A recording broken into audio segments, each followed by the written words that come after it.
Hi,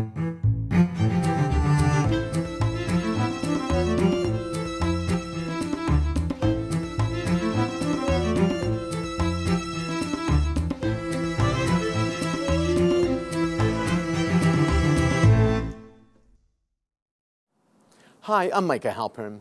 Thank you for joining me today as I do some thinking out loud. Our first segment is called Background Briefing. The first thing I've been thinking about is 2 Israelis wandered into Gaza, and they have not been heard from since.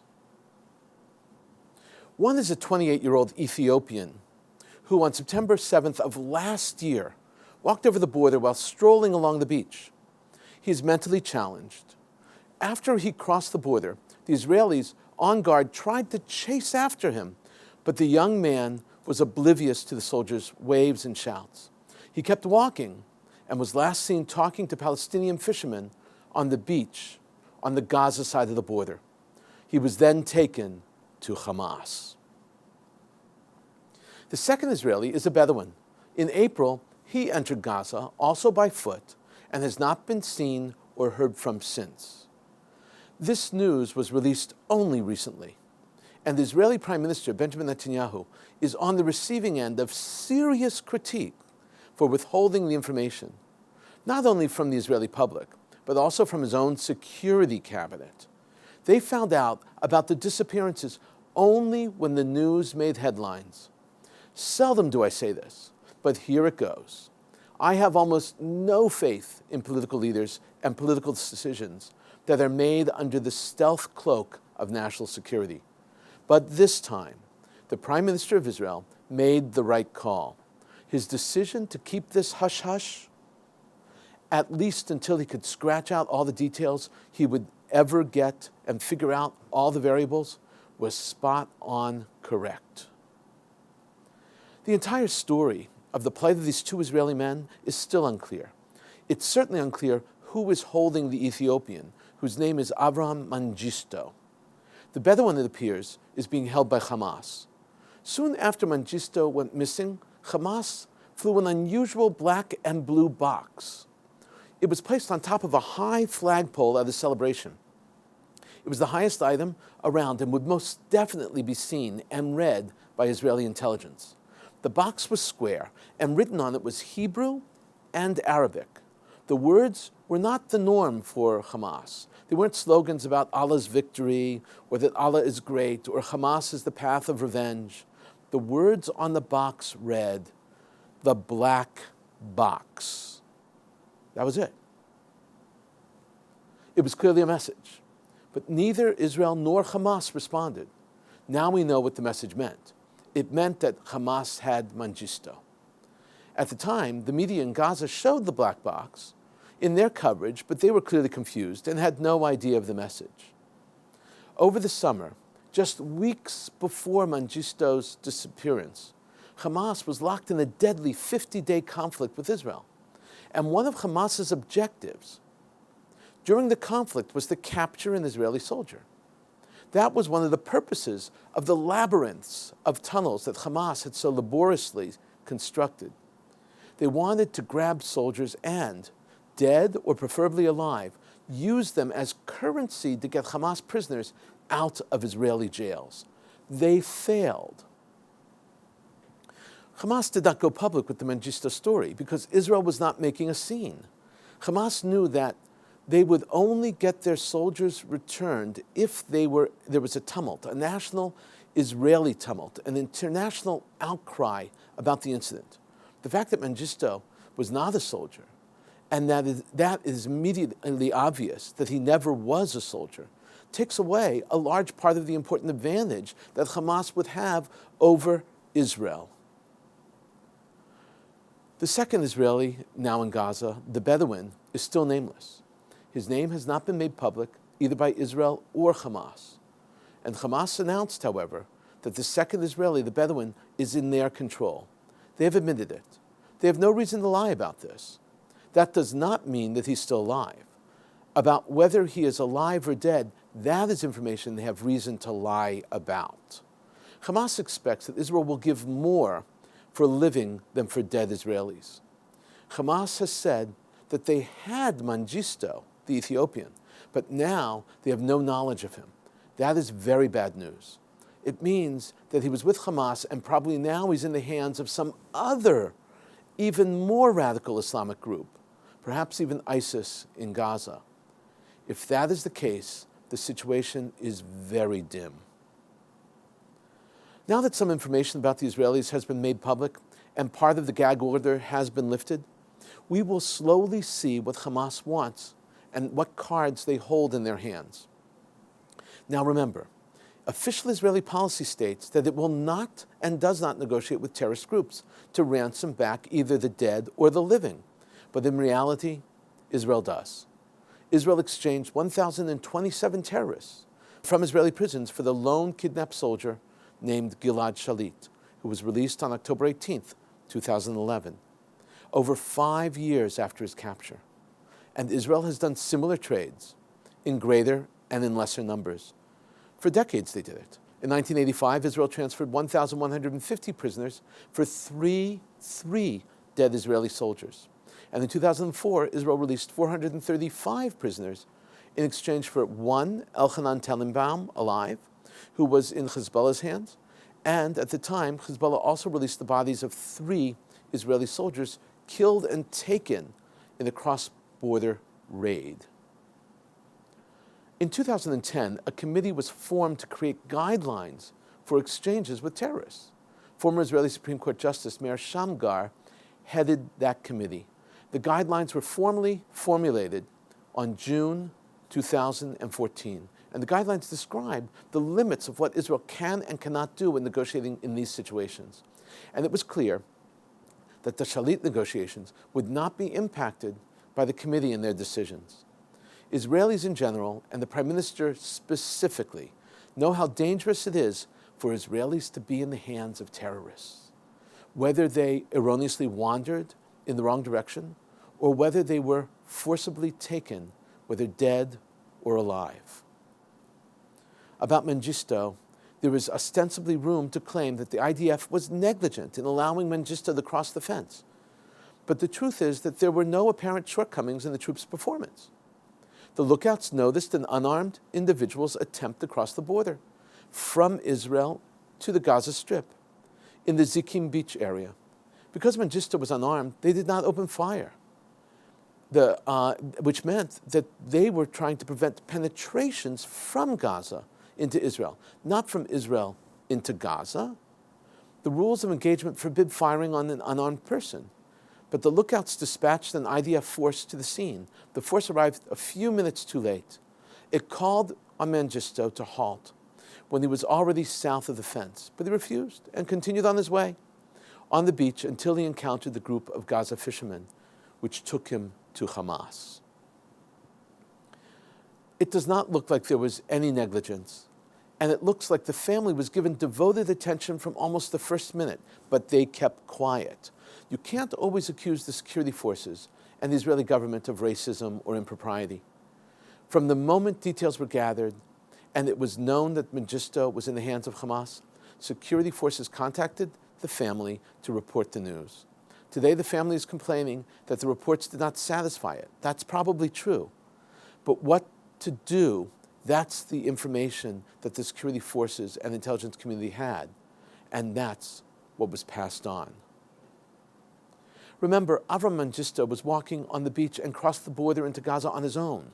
When soldiers saw him, they shouted, to no avail to get his attention. Even a helicopter was even dispatched to find him.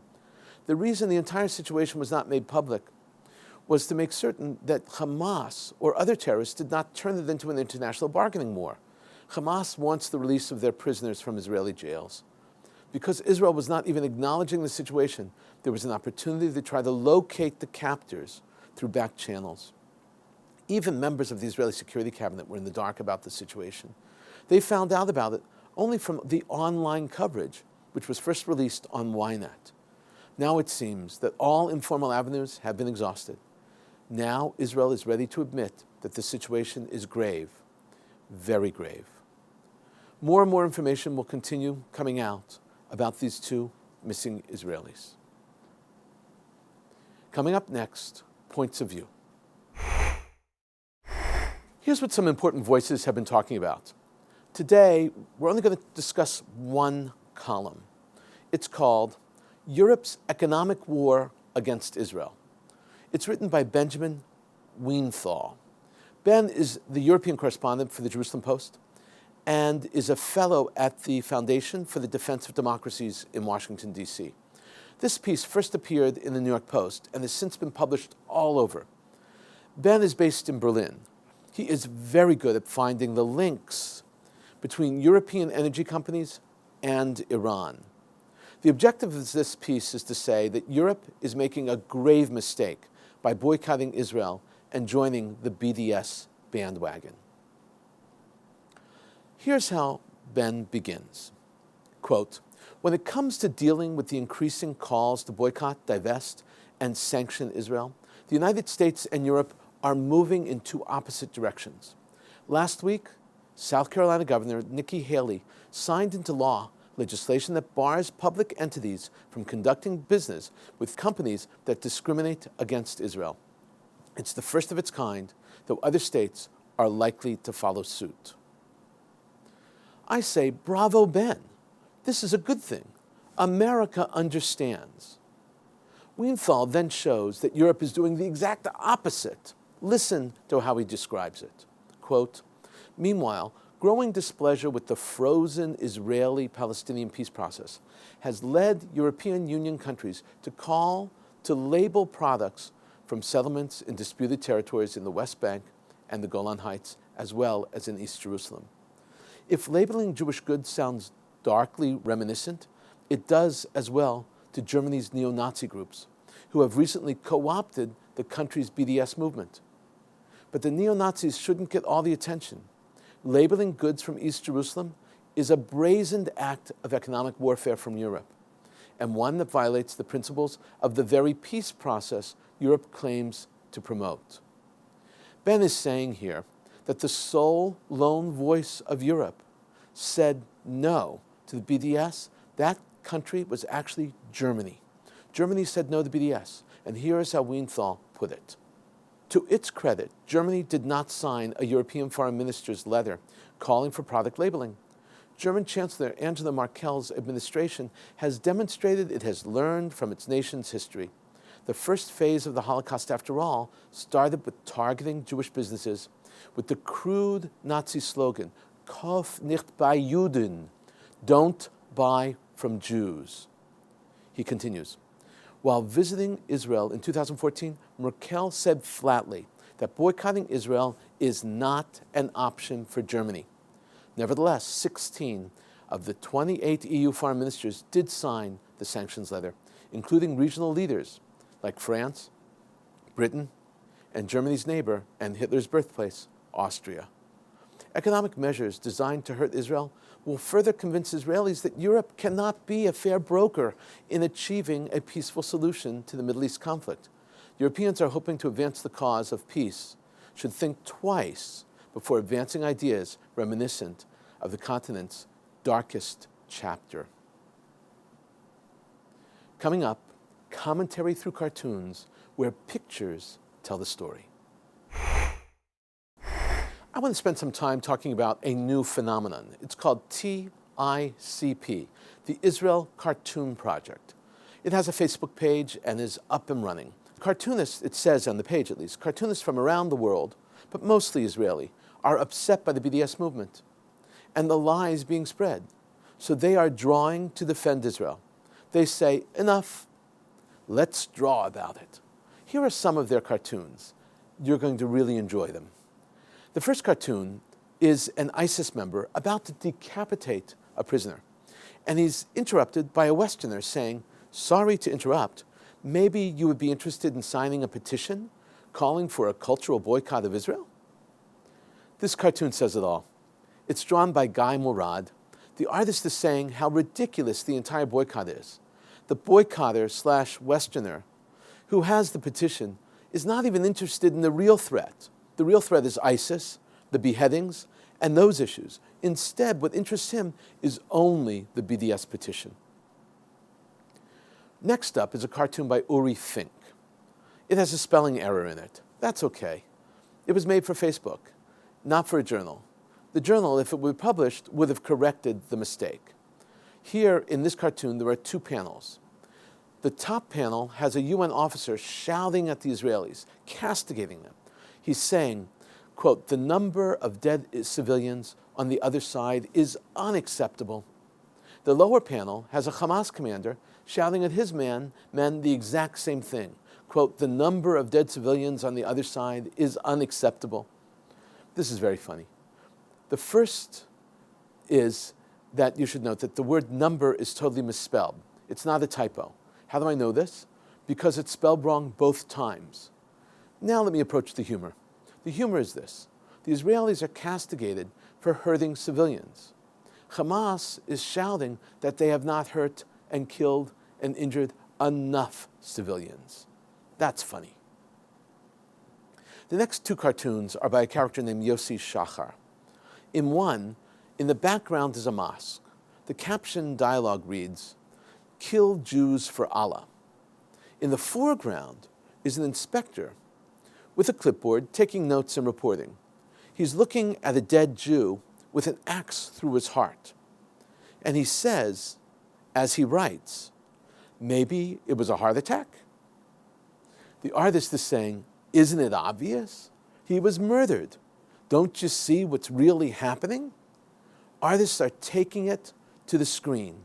It's very interesting. The next cartoon is also by Shachar. This one takes place in Iran. A UN inspector is asking an Iranian about the nuclear rocket he's working on. The inspector asks, as he's looking at this rocket, which is clearly a nuclear rocket, he says, "And what is this?" The Iranian answers, "It's a peace missile. Once we blast it off, there will be no more wars with Israel." And on the missile is written the message, "To Israel with love." This cartoon speaks for itself. If you bomb Israel into peace, by destroying Israel, there will be peace. That's the point of view of the Iranians. This last cartoon I want to show you is by Vladek Sandler. Now, it shows a bookshelf of UN reports on human rights violations. Most of the shelf are totally empty. Empty shelves that are labeled China, Russia, Syria, North Korea, Sudan, and one shelf is overflowing with reports. Of course, you already know, the shelf is labeled Israel. For the educated reader, for the educated pursuer of information, this cartoon needs no explanation. Given the list of all the horrific things happening in the world, why is the UN focusing on Israel to what seems to be the exclusion of everyone and everything else? In a moment, my own perspective and a few predictions. Remember the brilliant plan the United States hatched to train Syrian fighters to battle ISIS and Al-Qaeda? Remember that plan? The original plan was to train 5,400 Syrian fighters every single year. These fighters were to be the future of Syria. First, they were going to defeat ISIS and Al-Qaeda. Then they were going to take over Syria and oust Assad. That was the plan. So much for plans. Listen, so far only 60 Syrians have been trained. That's right, 60. I didn't forget to put on zeros. We know this because it was the testimony of the U.S. Secretary of Defense, Ashton Carter, before Congress the other day. Carter says, and rightly so, that the difficulty is vetting the fighters to make certain that they are not the enemy.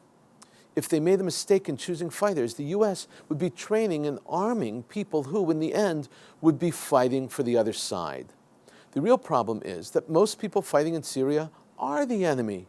Very few Syrians can pass the vetting process, not because it's so rigorous, but because most people were at one time or another, or currently now, either affiliated with ISIS or Al-Qaeda or Assad.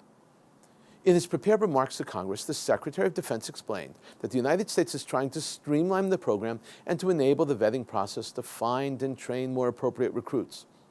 Carter put it this way, quote, "We are also refining our curriculum, expanding our outreach to the moderate opposition, and incorporating lessons learned from the first training class."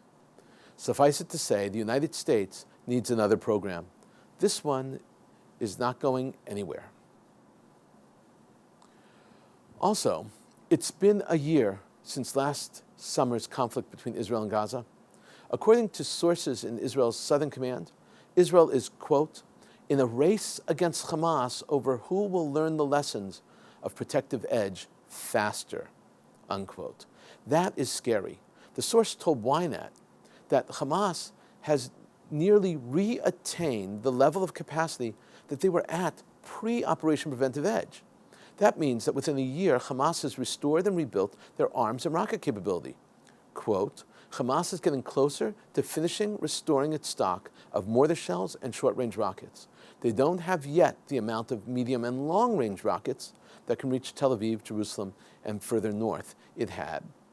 Hamas will not give up the ability to fire rockets deep into Israel in the next year, because to them, a routine of sirens and emergency situation in Tel Aviv is an achievement, unquote.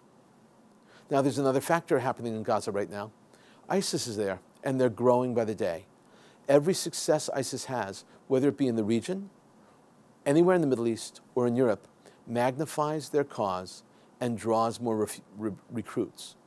Sources estimate that there are 1,000 ISIS members in Gaza. That is huge, especially because ISIS is about to make a play for more recruits and to oust Hamas from leadership in Gaza. It is more important to see what the Iranian leader is actually speaking about when he speaks to the Iranian people, when he speaks about the U.S. Listen to his comments. Iranian Supreme Leader was speaking to a student group recently. A student asked him, what would happen to the battle against global arrogance, that's their expression, if they sign an agreement with the United States? Global arrogance is code speak in Iran. It means the pushy and obnoxious forcing of U.S. values on the rest of the world. The Grand Ayatollah Khamenei responded by explaining that the battle against global arrogance cannot be interrupted and it must continue. Khamenei said, quote, fighting global arrogance is the core of our revolution, and we cannot put it on hold. Get ready to continue your fight against global arrogance, he said. Simply and clearly put, the Iranian leader said, the United States is the true embodiment of global arrogance. This is how Iranian leadership views the United States. There's no other way to interpret this message. Finally, when Pope Francis was in Bolivia recently, in a speech he delivered while there, the Pope spoke about a genocide being perpetrated against Christians in the Middle East. He's been silent on this matter until now.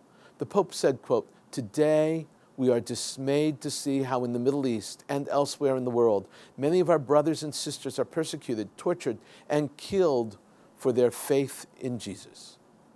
In this Third World War, waged piecemeal, which we are now experiencing, a form of genocide is taking place, and it must end, unquote. There is no doubt that throughout the Middle East, ISIS and Al-Qaeda, as well as many other Islamic groups, are targeting Christians and Christian sites. There was a fear that speaking up would put people and the property at risk. Actually, the Vatican had been trying to stem the tide of hatred by befriending non-friendly groups, hoping that ultimately everyone could live together in peace. That plan has not been working out. So the new Vatican policy is speak up, speak out, and stop the genocide of Christians in the Middle East at the hands of the Muslims. We've been thinking out loud about a lot today. Now that you know what I've been thinking, let me know what you're thinking. Email me at micah@jbstv.org. Tweet me at Micah Halpern. Tell me what you think. Before we end, let me leave you with one piquante piece of information. Did you know there is a Jewish mitzvah, a commandment called Pidyon Shvu'im, ransoming captives? It's brought down by the commentators as a biblical obligation. Maimonides, in his great work on Jewish law, the Mishnah Torah, calls it a mitzvah rabbah, a great mitzvah, a great commandment, greater than feeding the poor and clothing the poor. Maimonides says that Pidyon Shvu'im, ransoming the captives, entails 7 biblical precepts. Fulfilling the mitzvah enables one to do 7 commandments at a single moment. The mitzvah is discussed in many places, in the Mishnah, in the Gemara, in the Shulchan Aruch, and of course the Rambam, Maimonides, that I just spoke about. The Talmud, at the beginning of Baba Batra, says that one can and should even sell Torah scrolls to raise money to ransom a prisoner. And that is confirmed in the commentary on the side, the Tosafot there on that page. One must do almost everything to get back someone kidnapped. There is a long history of these kidnappings and their ransoming in Jewish history. But interestingly, the sages place a limit on it. They say that the community may not overpay for the ransom and the freedom. That raises the essential question of value. The sages were concerned that it would open up the gates to constant, never-ending kidnappings. Thank you for thinking out loud with me, Micah Halpern. Let's think out loud again next week on JBS.